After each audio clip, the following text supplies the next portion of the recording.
À volta, em todas as direções, comprimia-se tão cerrado quanto possível até ao teto, um completo caos de toda espécie de provisões de bordo, junto com uma miscelânea heterogênea de caixotes, cestos, barris e fardos, a ponto de me parecer não menos que um milagre que tivéssemos aberto passagem até a caixa.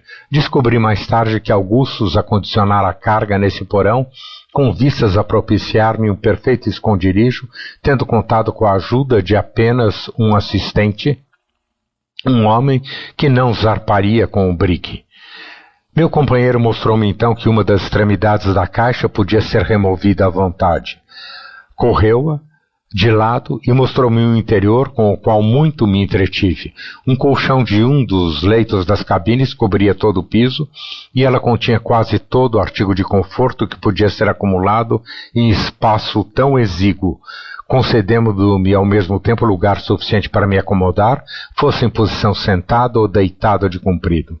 Entre outras coisas havia alguns livros, pena de escrever, tinta e papel, 3 cobertores, um jarro bujudo cheio d'água, uma lata de biscoitos de bordo, 3 ou 4 imensas linguiças de Bolonha, um presunto enorme, um pernil de carneiro assado e meia dúzia de cordiais e licores. De imediato, tomei posse do meu pequeno aposento, e isso com sentimentos de mais vasta satisfação do que qualquer monarca jamais experimentou ao entrar em um novo palácio. Augustus indicou-me então o método de fixar a extremidade móvel da caixa e depois, segurando a vela próxima ao convés, mostrou-me um pedaço de corda escura fixada a ela.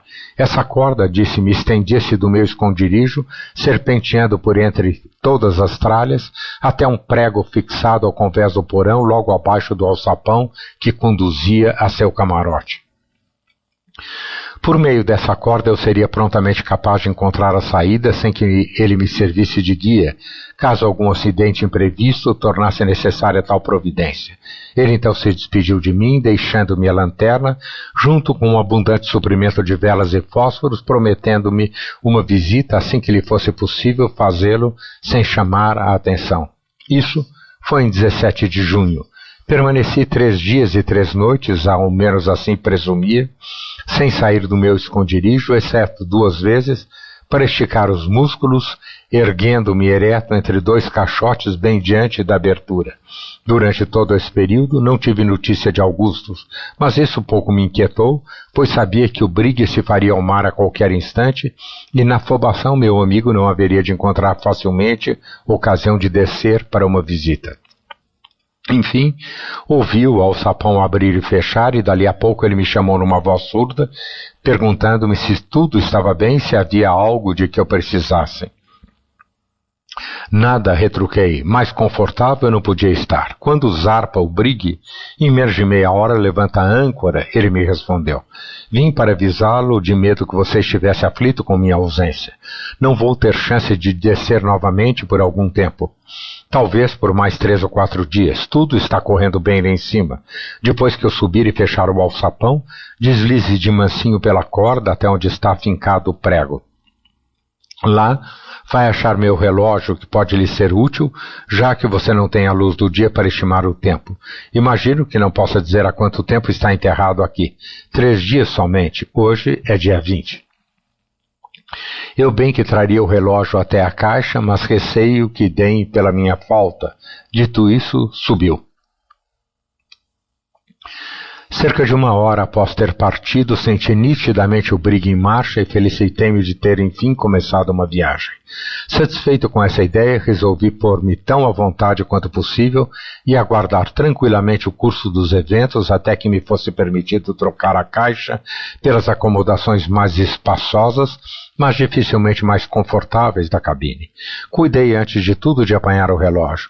Deixando a vela acesa, avancei tateando pelo escuro, seguindo a corda por inúmeras voltas, em algumas das quais eu descobria que após avançar a custo uma longa distância, fora trazido de volta a 1 ou 2 pés da posição anterior. Enfim, cheguei ao prego e, aguardando o objeto da minha jornada, regressei com ele a salvo. Examinei então os livros que eu fora tão solicitamente provido e escolhi a expedição de Lewis e Clark à Foz do Colômbia. Com ele diverti-me por algum tempo quando, sentindo pesar em meus olhos, apaguei a luz com grande cuidado e logo ferrei num sono profundo. Acordando, senti o espírito estranhamente confuso e decorreu algum tempo até que fosse capaz de trazer à memória as diversas circunstâncias de minha situação. Aos poucos, porém, lembrei-me de tudo. Riscando um fósforo, consultei o relógio, mas ele tinha parado e não havia meio, portanto, de determinar quanto tempo eu dormira. Meus membros eram afligidos por cãibras e fui forçado a aliviá-los, pondo-me de pé entre os caixotes. Como dali a pouco eu sentisse um apetite quase devorador, pensei no pedaço de carneiro frio que comera antes de adormecer e que achara excelente. Mas qual não foi meu assombro ao descobri-lo num estado de absoluta putrefação? Essa circunstância causou-me grande inquietude, pois, relacionando-me à desordem do espírito que sentira ao despertar, comecei a supor que devia ter dormido por um espaço de tempo fora do comum. A atmosfera cerrada do porão talvez tivesse algo a ver com isso e podia, afinal, ser causa dos mais graves sintomas. Minha cabeça latejava, parecia-me que inspirava cada gole de ar com dificuldade. Em suma, sentia-me oprimido por uma quantidade de sensações melancólicas. Contudo, não ousava aventurar-me a abrir o alçapão ou coisa análoga que causasse qualquer distúrbio e, tendo dado corda ao relógio, fiz o possível para resignar-me. Durante as intermináveis 24 horas seguintes, ninguém veio em meu socorro e não pude deixar de acusar Augustus de torpe desatenção. O que me alarmava sobretudo era que a água em meu jarro estava reduzida a cerca de 1/4 de litro e eu sofria muito com a sede, tendo comido fartamente das linguiças de Bolonha após a perda do carneiro. Fiquei bastante inquieto e já não tirava prazer algum dos meus livros. Estava dominado também por um desejo de dormir, porém tremia só de pensar em abandonar-me ao sono, de medo que existisse no ar confinado do porão alguma influência perniciosa como a do carvão ignescente. Enquanto isso, o jogo do brigue dizia-me que estávamos em pleno oceano e um ruído surdo, um zunido que me chegava aos ouvidos como de uma distância imensa, convenceu-me de que o vento que soprava não era comum. Não podia imaginar nenhuma razão para a ausência de Augustus. Estávamos certamente bem avançados em nossa rota para permitir que eu subisse ao convés. Talvez tivesse ocorrido algum acidente, mas não podia imaginar nenhum que explicasse por que ele me forçava a permanecer tanto tempo prisioneiro, exceto, claro, que tivesse sofrido morte súbita ou caído no mar, e alongar-me nessa ideia, o mínimo que fosse, estava acima da minha capacidade. Era possível que tivéssemos sido frustrados por ventos de proa e que estivéssemos ainda nas proximidades de Nantucket. Essa ideia, contudo, foi forçado a abandoná-la, pois se fosse esse o caso, o brigue teria bordejado com frequência muito maior e eu estava inteiramente convencido, pela sua contínua inclinação ao bom bordo, de que vínhamos velejando o tempo inteiro com um vento constante a este bordo. Além disso, supondo que ainda estivéssemos nas vizinhanças da ilha, por que Augusto não teria me visitado e informado das circunstâncias? Ponderando assim as dificuldades de minha situação solitária e deplorável, resolvi aguardar outras 24 horas, após as quais, se não lograsse socorro, me dirigiria ao alçapão e me esforçaria, fosse para obter uma entrevista com meu amigo, fosse ao menos para respirar um pouco de ar puro pela abertura e trazer do camarote nova provisão de água. Enquanto me ocupava com essa ideia e, apesar de todo o empenho contrário, caí num sono profundo ou antes no estado de estupor. Da mais terrível natureza eram os meus sonhos. Toda espécie de calamidade e horror abatia-se sobre mim. Entre outras desgraças, era sufocado até a morte sob enormes travesseiros por demônios do mais sinistro e feroz aspecto. Serpentes imensas pendiam-se em seu abraço e encaravam-me com seus olhos assustadoramente luzidios. Depois, desertos sem fim e dos mais desesperados e assombrosos estendiam-se diante de mim. Gigantescos troncos de árvores, cinzentos e desfolhados, erguiam-se em sucessão infinda até onde a vista podia alcançar.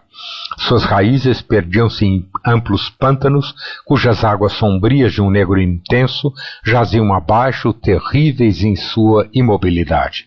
E as estranhas árvores pareciam dotadas de uma vitalidade humana, agitando de lá para cá seus braços de esqueleto, implorando as águas silenciosas por misericórdia, no acento esganiçado e lancinante da mais aguda agonia e desespero. A cena mudava. Eu me achava de pé, nu e sozinho, nas escaldantes planícies de areia do Saara. A meus pés agachava-se um feroz leão dos trópicos. Súbito, seus olhos desvairados abriam-se e pousavam em mim. De um salto convulsivo, ele ficava de pé e punha à mostra seus dentes horríveis. No instante seguinte, rompia de sua garganta vermelha um rugido como o trovão do firmamento e eu caía impetuosamente por terra. Sufocado num paroxismo de terror, senti-me, enfim, parcialmente desperto. E meu sonho não era de todo um sonho. Agora, ao menos, eu estava na posse de meus sentidos. As patas de algum monstro enorme e real pesavam sobre o meu peito. Seu hálito quente soprava-me a orelha e suas presas brancas e sinistras reluziam sobre mim através da escuridão.